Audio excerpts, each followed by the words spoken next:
तो हम पढ़ रहे हैं उपग्रह यानी सैटेलाइट। तो ये हमारा अर्थ है।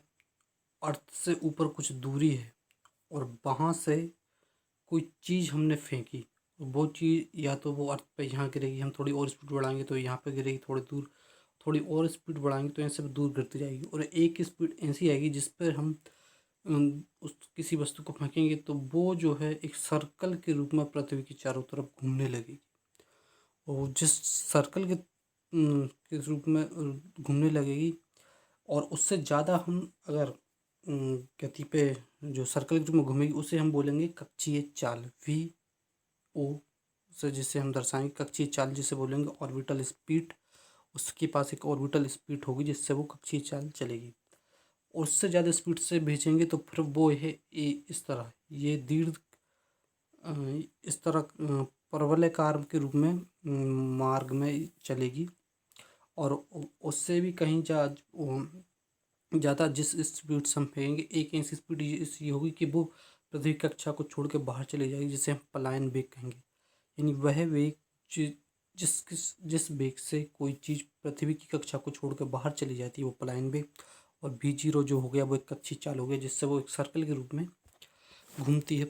किसी भी पृथ्वी या किसी भी ग्रह के आप ले सकते हैं जिसका मास हो, या तारा हमारा जो सूर्य है तो उसकी जो चारों तरफ घूमती है तो वो कक्षीय चाल कहलाएगी। तो अगर जो वेग है वो V0 से कम है तो वो जो कोई चीज़ हम जैसे हम फेंकेंगे वो प्रक्षेप होगी। यानी मैंने यहाँ V0 से कम वेग किया तो ये जो चीज़ गिरी वो प्रक्षेप होगी, यानी वो गिरेगी कहाँ पे, अर्थ पे गिरेगी। और वो जो वो गिरेगी जो चीज़ वो एक परवलय मार्ग तय करेगी, उस परवलय मार्ग को तय करने के बाद वो अर्थ पर गिरेगी। उसके बाद हम बात देखते हैं, अगर जो स्पीड है वो हमारी V0 से ज़्यादा हो या उसके बराबर हो तो जो चीज़ है वो दीर्घवृत्ताकार मार्ग, या तो अगर V0 के बराबर होगी तो वो एक सर्कल के रूप में तय करेगी और उससे ज़्यादा होगी तो दीर्घवृत्ताकार जो है वो मार्ग पर चलेगी। और अगर जो स्पीड लेकिन इसमें ये जो स्पीड है वो V0 से बराबर या उससे ज़्यादा हो और जो हमारी पलायन वेग है उससे कम होना चाहिए, तभी ऐसा होगा।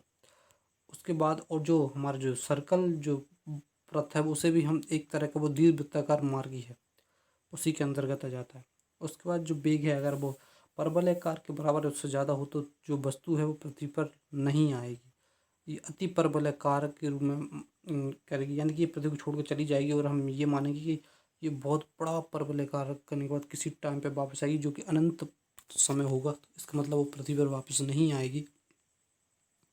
तो V0 जो है किसी किसी ग्रह या किसी भी जो इसके पास बड़ा मास हो उसकी कक्षीय चाल अगर हमें निकालना है तो उसके लिए फॉर्मूला होगा जी जो होगा हमारा सर्वोच्च गुरुत्वाकर्षण नियतांक, M होगा उसका द्रव्यमान जिसका हमें कक्षीय चाल निकालना है, R और नीचे होगा R+H। तो R जो होगी उस ग्रह की त्रिज्या और H जो होगी वो है ऊंचाई जहाँ से हम उस चीज़ को जहाँ पर हम उस चीज़ का जैसे जहाँ पर हम उस चीज़ का जो मार्ग है उसे बनाना चाहते हैं। यानी कि मैं चाहता हूँ कि कोई चीज़ पृथ्वी के इतनी दूर एक कक्षीय चाल करे तो वो ये है वो H ऊंचाई और R उसकी त्रिज्या, तो ये दोनों यहाँ पे आ जाएंगे। अब अगर मैं V0 का मान कम, अगर ज़्यादा हाइट बढ़ती जाएगी तो V0 का मान कम होगा, यानी कि हमें कक्षीय चाल कम चाहनी पड़ेगी। लेकिन मैं अगर पृथ्वी के बगल में ही अगर किसी को कक्षीय चाल में कराना है तो उसके लिए जो बहुत ज़्यादा वेग की आवश्यकता होगी, चाल की आवश्यकता होगी, तो वहाँ पे जितनी हाइट घटेगी तो जो चाल जो है वो बढ़ेगी। पृथ्वी की सतह पर जो अगर मैं H0 मान लूँ और 0 यहाँ पर रख दूँ तो ये इस तरह हो जाएगा। हाइट अगर 0 मान लो, पृथ्वी की सतह पर जो कक्षीय चाल कितनी होगी तो कक्षीय चाल वो निकलेगी हमारी 7.9 किलोमीटर पर सेकंड। अगर पृथ्वी के बिल्कुल यहाँ से पृथ्वी उसके बिल्कुल बिल्कुल पास से हमें किसी को कक्षीय चाल करवाना है तो उसकी जो गति है वो 7.9 किलोमीटर पर सेकंड होनी चाहिए, तभी वो गति कर सकती है पृथ्वी के अधिकतर पास में जो हमें कक्षीय चाल करानी है। तो उसके बाद भी अगर मुझे निकालना है कि जो पलायन वेग है वो कैसे निकलेगा, तो वो जो है वो √2 होता है किसके, v0 के, जो उसकी कक्षीय चाल है। तो पृथ्वी की सतह से अगर पलायन वेग कराना है तो वो क्या होगा, 11.2 किलोमीटर पर सेकंड।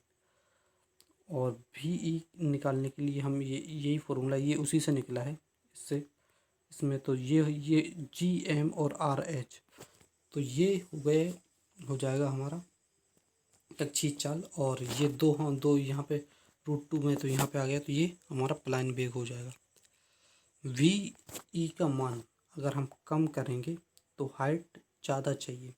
अगर मैं चाहता हूँ कम वेग पर जो है कोई चीज़ पृथ्वी कक्षा से चली जाए, तो पहले हम उसके लिए हाइट ज़्यादा चाहिए। यानी कि अगर मैं चाहता हूँ यहाँ से पृथ्वी की सतह से अगर किसी चीज़ को पलायन वेग पर भेजना है तो उसके लिए 11 किलोमीटर पर सेकंड की जो है स्पीड होना चाहिए। लेकिन मैं चाहता हूँ कम स्पीड पे भेजना चाहता हूँ किसी ऊँची, जैसे मिसाइल है उसको मैं चाहता हूँ कि पृथ्वी से इस वो कक्षा को छोड़ कर चले जाता हूँ। अगर मैं धरती से छोड़ रहा हूँ उसे, तो वो उसके पास 11.2 किलोमीटर पर सेकंड की स्पीड होगी, तब वो यहीं से छोड़ूंगा तो यहीं से वो पृथ्वी की कक्षी जो पृथ्वी की कक्षा छोड़कर चली जाएगी।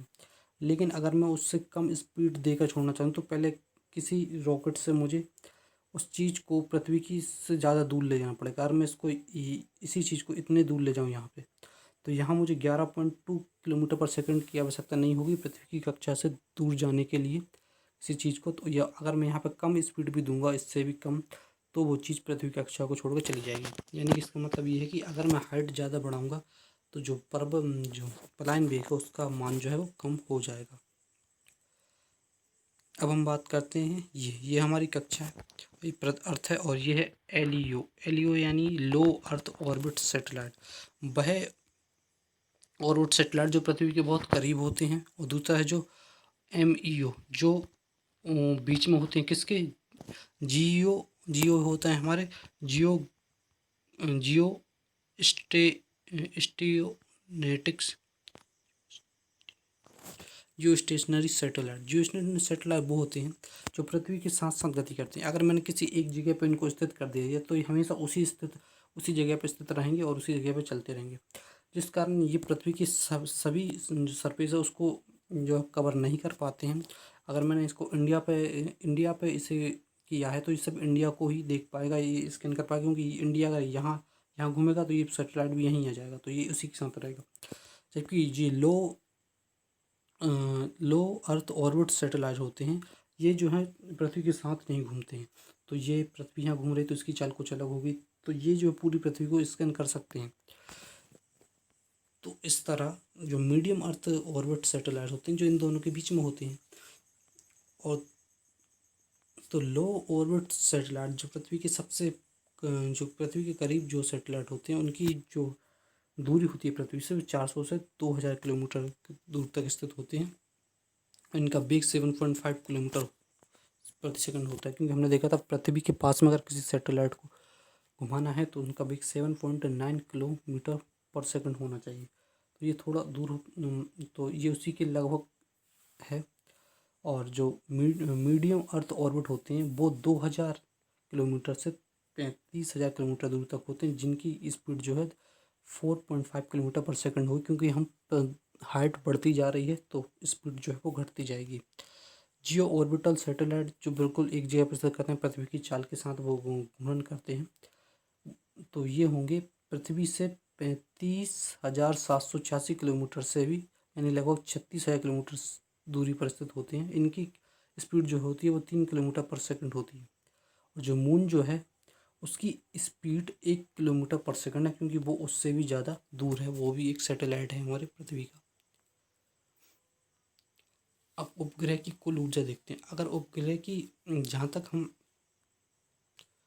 जब हमने कक्षीय चाल और पलायन वेग निकाला तो वहाँ पे हमने कहीं भी उपग्रह के मास के बारे में, उसके आकार के बारे में बात नहीं की। वहाँ पे हमने सिर्फ बात की थी उस ग्रह के मास के बारे में, जिस ग्रह के चारों तरफ कक्षीय चाल करानी है या जिस ग्रह की कक्षा को छोड़ के हमें पलायन वेग चाहिए। हमने वहाँ पे उपग्रह के मास के बारे में या उसके आकार के बारे में बात नहीं की थी। तो ये देखिए ये हमारे फॉर्मूले थे। ये यहाँ पे जो मास था इस ग्रह का मास था, इसके चारों तरफ हमें कक्षीय चाल या पलायन वेग करवाना। तो यहाँ उपग्रह का जो मास है वो डिपेंड नहीं कर रहा था। यहाँ पर सिर्फ उस कक्षा की इसकी मास और ये दूरी, ये दोनों डिपेंड कर रही थी, चाहे हम प्रकक्षीय चाल निकालें या पलायन वेग। लेकिन जब उपग्रह की कुल ऊर्जा चाहिए तब हमें उस उपग्रह के मास की आवश्यकता होगी। यानी कि ये होगा हमारा उपग्रह जिसके आगे एक कक्षीय चाल कर रही है, ये होगा वो उपग्रह जिसका m मास होगा, ये h ऊंचाई पे होगा, r इसकी त्रिज्या होगी, और अगर एक कक्षीय चाल कर रहा है तो इसकी v0 जो है वो उसका वेग होगा। तो पृथ्वी की कक्षीय चाल की कुल ऊर्जा का, अगर कक्षीय चाल कोई ग्रह कर रहा है तो उसकी जो कुल ऊर्जा वो होगी काइनेटिक एनर्जी और पोटेंशियल एनर्जी, यानी कि गतिज ऊर्जा और स्थितिक ऊर्जा का योग होगी। तो गतिज ऊर्जा और स्थितिक ऊर्जा जो है इसको इस तरह रखेंगे हम, तो ये हमारी रखा जाएगी काइनेटिक एनर्जी, और यहाँ पे ये रखाएगी हमारी स्थितिक ऊर्जा। तो जो किसी भी उपग्रह की पृथ्वी की चारों तरफ चक्कर लगा रहा है, किसी भी उपग्रह की जो कुल ऊर्जा होती है वो ऋणात्मक होती है, और वो होती है किसके बराबर, काइनेटिक ऊर्जा है उसके बराबर। जो काइनेटिक ऊर्जा निकाल दो उसे सब ऋणात्मक कर दो तो वो हमारी कुल ऊर्जा हो जाएगी, या फिर जो पोटेंशियल एनर्जी है उसे ऋणात्मक कर दो और उसके आधा कर दो तो हमारी क्या आ जाएगी, तो भी हमारी कुल ऊर्जा आ जाएगी। तो जो कुल ऊर्जा होती है जो पृथ्वी के जो उपग्रहों की, उनकी वो ऊर्जा उस उपग्रहों की हमेशा ऋणात्मक होती है, और वो जो उसकी गतिज ऊर्जा होगी उसके बराबर होगी, उसे ऋणात्मक करना पड़ेगा, या फिर जो पोटेंशियल एनर्जी होगी उसके आधे के बराबर होगी तो उसे भी ऋणात्मक करना पड़ेगा। तो ठीक ये हो गए।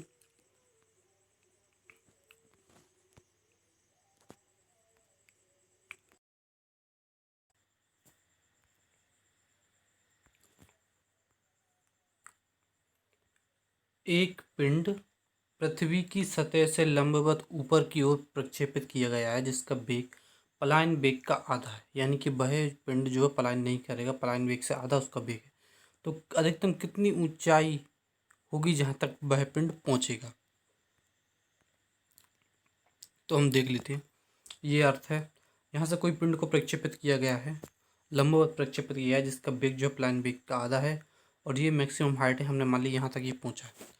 तो हमने ये देखी थी कोई भी चीज़ है तो अगर हम उसको कहीं प्रक्षेपित करते हैं या कहीं कोई चीज़ कोई भी जो वस्तु है उस तरफ चक्कर लगाए या प्रक्षेपित करे तो उसकी जो कुल ऊर्जा रहती है वो हमेशा निहित रहती है, यानी कांस्टेंट रहती है। तो यानी जहाँ यहाँ पे जो काइनेटिक एनर्जी और पोटेंशियल एनर्जी का योग होगा वही यहाँ पे भी काइनेटिक एनर्जी और पोटेंशियल एनर्जी का योग के बराबर होगा। तो वो हम देखेंगे। यहाँ तो पोटेंशियल एनर्जी की काइनेटिक एनर्जी जो मैक्सिमम हाइट है जीरो हो जाएगी, क्योंकि यहाँ पर वेग शून्य हो जाएगा यहाँ तक जहाँ तक पहुँचेगा। उसके बाद एक वेग शून्य होने के बाद वो वापस लौटेगा, तो यहाँ वेग शून्य हो गया तो ये, क्योंकि काइनेटिक एनर्जी होती है 1/2 mv², तो ये काइनेटिक एनर्जी जीरो हो गई। और जो उपग्रह की जो ऊर्जा रहती है टोटल ऊर्जा वो रहती है ऋणात्मक, तो इस कारण इसका जो पोटेंशियल एनर्जी वो हम ऋणात्मक में रहेंगे। G m(e)(m) R e जो है और h, तो हमने पहले भी देखा था आर जो यहाँ पर जो पृथ्वी है उसकी त्रिज्या होगी h जितनी दूरी तक वो पहुँचा है, और स्मॉल m जो है वो होगा उस उपग्रह का द्रव्यमान, और me जो है वो me होगा पृथ्वी का द्रव्यमान। तो ठीक ऐसा ही यहाँ पर काइनेटिक एनर्जी और पोटेंशियल एनर्जी हम यहाँ पर रखेंगे, तो यहाँ इसका वेग कर देंगे ve2 का हाफ, तो ये इतना आ जाएगा। इसमें मान रखने के बाद दोनों को इक्वल कर देंगे, क्योंकि जो मान ये दोनों कांस्टेंट रहती हैं हर बिंदु पे, तो ये और ये दोनों बराबर हो जाएंगी। तो इनको कांस्टेंट रहने के लिए जब हम इनको इक्वल करेंगे तो ये कुछ इस तरह सॉल्व होगा, और सॉल्व होने के बाद इस h की वैल्यू जो आ जाएगी वो r/3 आ जाएगी। अतः जो हाइट होगी वो पृथ्वी की त्रिज्या की 1/3 तक हम पहुंच पाएंगे अगर हम पलायन वेग से आधे वेग पर किसी वस्तु को प्रक्षेपित करते हैं। अब हम देखते हैं कि जो पलायन वेग है और जो कक्षीय चाल है उसका मान वस्तु के द्रव्यमान पर निर्भर नहीं करता, यानी कि जिस जिस वस्तु को हम प्रक्षेपित कर रहे हैं उसके उसके लिए पलायन वेग और जो हम कक्षीय चाल निकालते हैं उसमें उस जिस वस्तु को प्रक्षेपित कर रहे हैं उसका मान द्रव्यमान निर्भर उस पर निर्भर नहीं करते ये दोनों।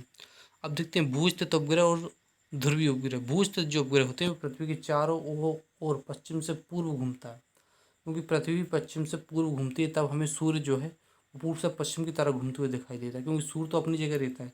तो पृथ्वी पश्चिम से पूर्व घूमती है तब हमें सूर्य पूर्व से पश्चिम दिखाई देता है। और जियो जो उपग्रह हैं, जियो स्टेशनरी उपग्रह, यह एक चक्कर 24 घंटे में पूरा करते हैं, यानी पृथ्वी के साथ ही ये अपना चक्कर पूरा करते हैं। और इसे हम एक्चुअल वैल्यू देखें तो 23 घंटे 56 मिनट और 4.08 सेकंड में। ऊंचाई जो है इनकी ऊंचाई रहती है 35,786 किलोमीटर। और ये पूरी पृथ्वी को स्कैन नहीं कर सकता, क्योंकि एक जगह पे ये हमेशा वहीं पे जहाँ पे हमने इसको स्थापित किया है ये वहीं पे देखते रहेंगे, एक जगह स्थित हो जाते हैं। जबकि जो ध्रुवीय उपग्रह होते हैं, जो पोलर उपग्रह, इसका आवर्तकाल निश्चित नहीं होता कि ये कितने समय में अपना जो एक चक्कर पूरा करेंगे। इनकी ऊंचाई भी निश्चित नहीं होती। पूरी पृथ्वी को ये स्कैन कर सकते हैं, क्योंकि ये एक जगह स्थित होकर नहीं रहते। इनका यूज़ हम नक्शे बनाने में करते हैं, मौसम की जानकारी और जासूसी करने में करते हैं। और जबकि जो भू स्थित उपग्रह हैं इनका उपयोग हम दूर संचार के लिए करते हैं। अब देखते हैं केपलर के नियम। तो केपलर का जो पहला नियम है वो है कक्षा का नियम, लॉ ऑफ ऑर्बिट। ये कहता है कि सूर्य के चारों तरफ सभी ग्रह दीर्घ वृत्ताकार कक्षा में चक्कर लगाते हैं और सूर्य इस दीर्घ वृत्ताकार कक्षा के किसी एक फोकस पर होता है। तो यह जो है ये इस तरह होगा कि ये सूर्य है, तो ये सूर्य के ये दीर्घ वृत्ताकार, इस तरह दीर्घ वृत्ताकार चक्कर में जो कोई सब ग्रह इसके पास चक्कर लगाते हैं। तो जब दीर्घ वृत्ताकार होती है तो उसके दो फोकस बिंदु दो होते हैं बिंदु, तो उसके दो फोकस बिंदु होते हैं। जबकि जो हमारा जो सर्कल है वो भी एक दीर्घ वृत्ताकार है, क्योंकि उसके भी दो फोकस बिंदु होते हैं, लेकिन वो दोनों एक ही जगह होते हैं, वे दोनों एक ही जगह होते हैं। तो ये दीर्घ वृत्ताकार में तो अगर कोई सूर्य की तरफ चक्कर लगा रही है तो उसमें से जो सूर्य है वो दो फोकस में से किसी एक पर होगा, या तो सूर्य यहाँ पे होगा या तो सूर्य यहाँ पे होगा। वस्तु इसके चारों तरफ ये दीर्घ वृत्ताकार मार्ग में चक्कर लगा रही होगी। जबकि द्वितीय नियम कहता है कि क्षेत्रीय चाल का नियम। इसमें ये कहा गया है कि सूर्य को किसी ग्रह से मिलाने वाली रेखा समान समय में समान क्षेत्रफल तय करती है, अर्थात ग्रह की क्षेत्रीय चाल समान होती है। क्षेत्रीय चाल होती है कि कितना क्षेत्रफल उसने कितने समय में चला। तो यहाँ पे देखिए, यहाँ पे ये सूर्य है और यहाँ पे कोई जो उपग्रह है जो इससे चक्कर लगा, तो एक उपग्रह ने यहाँ से यहाँ तक चक्कर लगाया T1 समय में। तो अगर मैं इस यहाँ से और यहाँ से सूर्य को मिला दूँ तो ये एक एरिया बन जाएगा, एरिया ये1। उसके बाद इसी उपग्रह ने यहाँ से और यहाँ पे चक्कर लगाया उसी समय में, ये T2 समय में लगाया, ये भी एरिया 2 है। तो अगर T1 और T2 समय उसी समय में उसने ये यहाँ पे इतना चक्कर लगाया, उसी समय में यहाँ पे, और तो जितना एरिया यहाँ से लेकर ये एरिया, जितना एरिया इसने इस समय में चला है उतना ही एरिया इसने इस समय में ये चला होगा, यानी कि जितना एरिया ये है उतना ही एरिया ये होगा।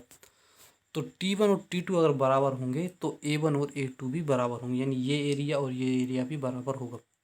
तो जैसे उसने अगर दो एरिया चला है 2 सेकंड में, दो टाइम में, तो यानी एक उसका हो गया, एक कक्षीय चाल हो गई, और तो ये भी उसने उतना ही चला होगा, तो यानी ये कक्षीय चाल भी एक ही निकलेगी। तो ये इस तरह रहती है अगर उसी समय में उसने चला है तो।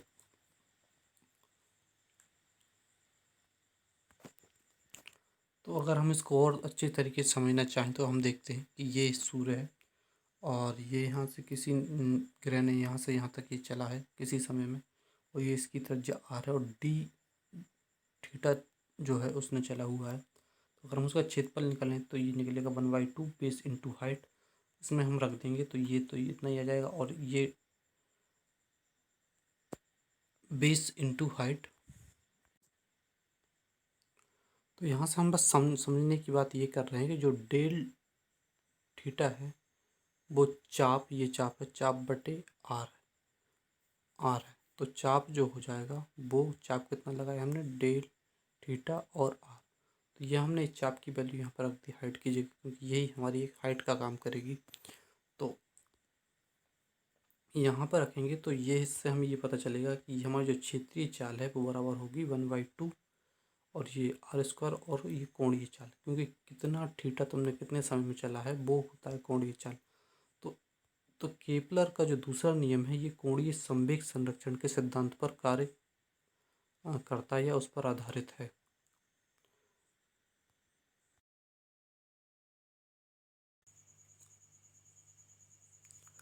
तो केपलर का जो दूसरा नियम है वह कोणीय संवेग के संरक्षण पर आधारित है। तो कोणीय संवेग क्या है, आइए उसको भी अब समझ लेते हैं।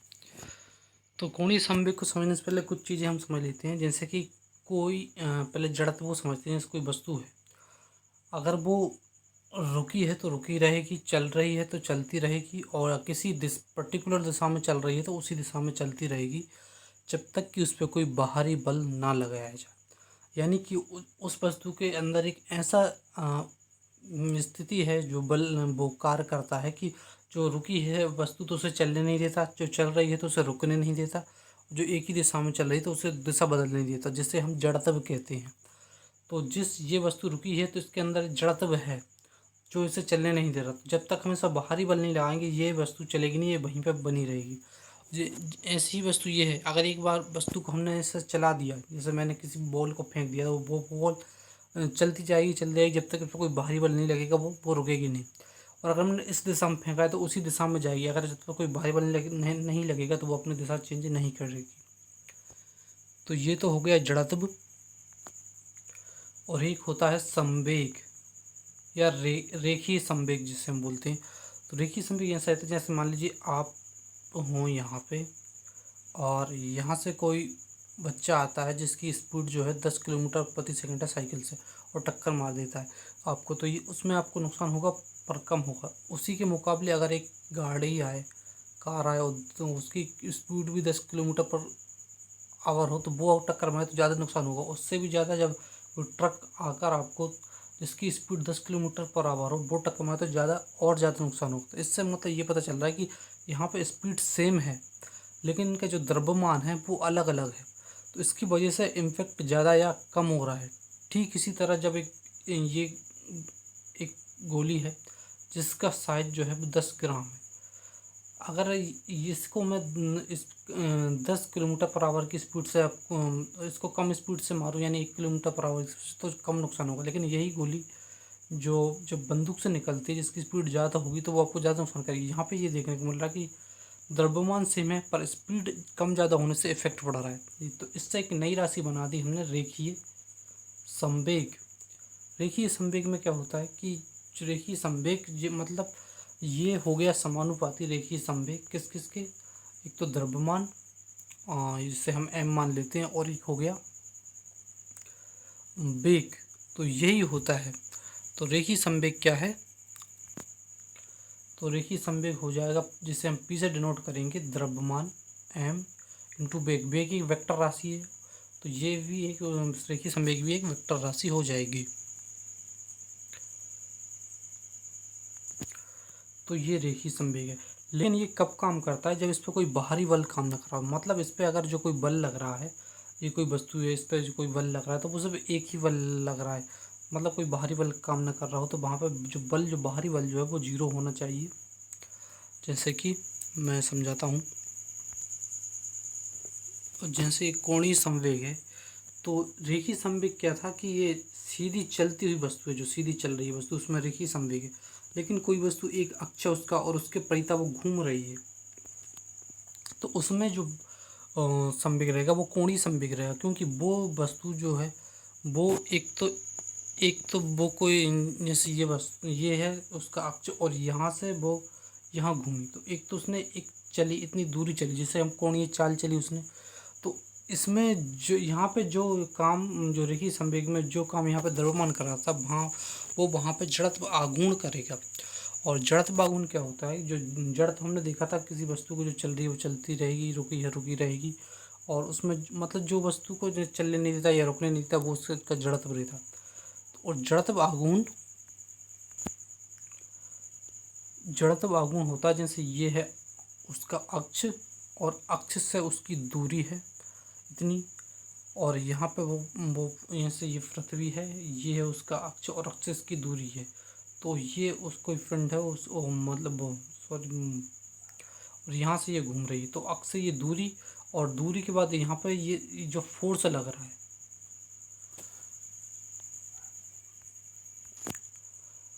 या इसे इस तरह समझ लीजिए, ये सूर्य है, ये सूर्य से एक दूरी है, और सूर्य के अक्ष के परितः ये पृथ्वी घूमती है, तो सूर्य से दूरी है, और एम जो पिंड घूम रहा है उसका द्रव्यमान। तो अक्ष से दूरी और द्रव्यमान, तो अक्ष से दूरी और द्रव्यमान, तो द्रव्यमान और अक्ष से जो दूरी है उसके स्क्वायर में जब गुणनफल करेंगे तो वो होएगा हमारा कोणीय संवेग, कोणीय संवेग नहीं, जड़त्व आघूर्ण। और जड़त्व आघूर्ण और जब कोणीय चाल का जब हम गुणा करेंगे तो वो आएगा हमारा कोणीय संवेग। और कोणीय संवेग जो है वो नियत रहता है, यानी कि इसका मतलब ये है कि अगर जड़त्व आघूर्ण जब मतलब ये तब होता है जब कोई बाहरी बल काम न कर रहा हो, सिर्फ ये पिंड अपने एक अक्ष पर घूम रहा हो, उस पर जड़त्व आघूर्ण काम कर रहा हो और द्रव्यमान काम कर रहा हो, और कोई बाहरी बल जो है उसमें शून्य हो, तो उसमें जब जड़त्व आघूर्ण बढ़ेगा तो ये कम हो जाता है, कोणीय चाल कम हो जाती है, और जब कोणीय चाल बढ़ती है जड़त्व आघूर्ण कम हो जाता है। तो जिस कारण ये दोनों एक दूसरे को मैनेज कर लेते हैं, इस कारण जड़त्व आघूर्ण जो है वो नियत रहता है, उसकी मान जो है नियत रहती है। कब? जब बाहरी बल काम न करो, जैसे यहाँ पर रेखीय संवेग में एफ बल काम न कर रहा हो और यहाँ पर टी टॉर्क काम न कर रहा हो, तो ये रहता है कोणीय संवेग का संरक्षण। और हम इसमें अब टॉर्क देख लेते हैं। टॉर्क क्या है? टॉर्क है हमारा बल आघूर्ण। तो बल आघूर्ण ये है कि ये पिंड है कोई, और इसकी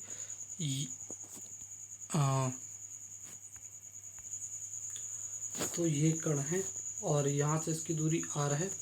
मैंने इस पर फोर्स लगाया डायरेक्शन में, उसी जिस तरह विस्थापन होगा उसी विस्थापन में अलग डायरेक्शन में उसका फोर्स लगाया, तो इस पर जो टॉर्क बल आघूर्ण होगा वो जिसे हम टाउ से दर्शाते हैं वो होगा r और इंटू एफ। तो ये इस टॉर्क किस तरह रहता है कि जैसे ये है घूर्णन अक्ष समझ लीजिए, और ये है इसकी दूरी, और इस पे पिंड पे जो बल लग रहा है, तो जब ये बल और ये इसके दूरी, तो यानी ये हो गई इसकी स्थिति, जिस स्थिति में ये बल लगने से परिवर्तन होता है, तो ये इसकी स्थिति दूरी और ये बल लग रहा है, तो इन दोनों का जो गुणनफल होगा वो होगा बल आघूर्ण। और जब इसमें ये बल की दिशा इस पे जब 90 होती है तब इसमें क्योंकि साइन 91 होता है, तो जो बल जो लगता है वो मैक्सिमम लगता है। और अगर हम इसकी जो डायरेक्ट जो एंगल अलग रखेंगे तो हमें इसमें साइन थीटा इसमें लिखना पड़ेगा, फिर उसमें हम निकालेंगे। तो ये होता है बल आघूर्ण। जब ये बल आघूर्ण शून्य होता है तब जाके हमारा जो कोणीय संवेग काम करता है, कोणीय संवेग नियत रहता है। तो कोणीय संवेग हमने देख लिया। कोणीय संवेग होता है जड़त्व आघूर्ण इंटू कोणीय चाल। तो जड़त्व आघूर्ण को एम आर स्क्वायर डब्ल्यू लिख सकते हैं। तो कोणीय चाल का जो मात्रक है वो होता है रेडियस बटे सेकंड, रेडियस पर सेकंड होता है। और कोणीय संवेग संरक्षण के लिए किसी वस्तु पर बाह्य बल यानी बल आघूर्ण जो है टॉर्क का योग शून्य होना चाहिए, तभी कोणीय संवेग संरक्षण का नियम काम करेगा। तो ये हमने देख लिया।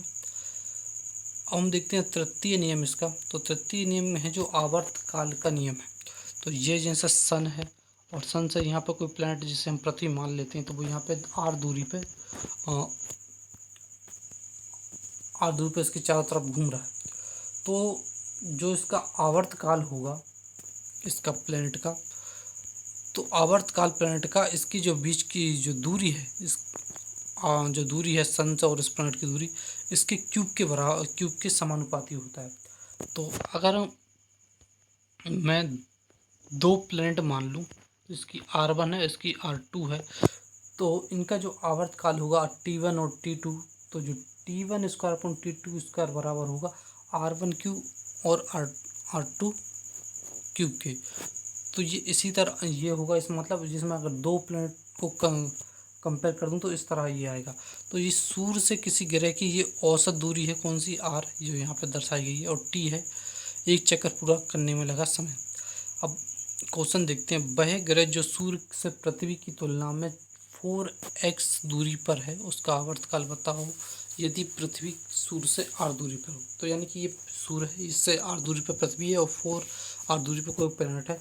अब इनके बीच का हमें इस प्लैनेट का आवर्तकाल बताना है, तो हम ये लगाएंगे फॉर्मूले और इसमें हम रख देंगे। तो जैसे हमने देखा पृथ्वी का आवर्तकाल 1 साल है, 1 साल में ये करते तो 1 साल लिख दिया हमने।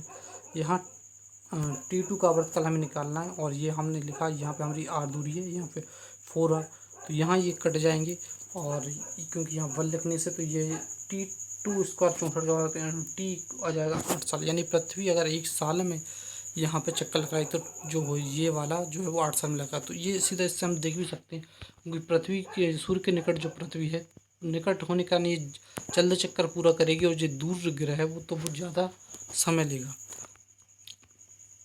यदि पृथ्वी की त्रिज्या को आधा कर दिया जाए तथा पृथ्वी का द्रव्यमान समान ही रहे तो पृथ्वी का घूर्णन समय कितना हो जाएगा। तो पृथ्वी का जो घूर्णन समय में पूछा है कि वो जब भी जैसे 24 घंटे में घूमती है अपने अक्ष पे, तो बाद में कितने घंटे में घूमेगी अगर द्रव्यमान हम सेम रखें और त्रिज्या जो है वो आधी कर दें। तो जो जे रहता है हमारा कोणीय संवेग, कोणीय संवेग तो नियत रहेगा क्योंकि हम इस पे जो बाहरी बल तो कोई लग नहीं रहा क्योंकि सूर्य के एक चारों तरफ घूर्णन कर रही है और अपने अक्ष पे भी घूर्णन कर रही है, कोई बल बाहरी बल नहीं लगता, यानी कोणीय संवेग जो है वो नियत रहेगा, जो पहले था वही बाद में रहेगा। तो हम कोणीय संवेग बराबर करेंगे जो पहले का और बाद का, और दोनों की स्थिति को देखेंगे। तो ये हमने इसका ये सूत्र, फिर इसको खोलते गए कोणीय संवेग को खोलेंगे, उसमें mr² ये हो जाएगा अपना जड़त्व आघूर्ण, और इसकी जो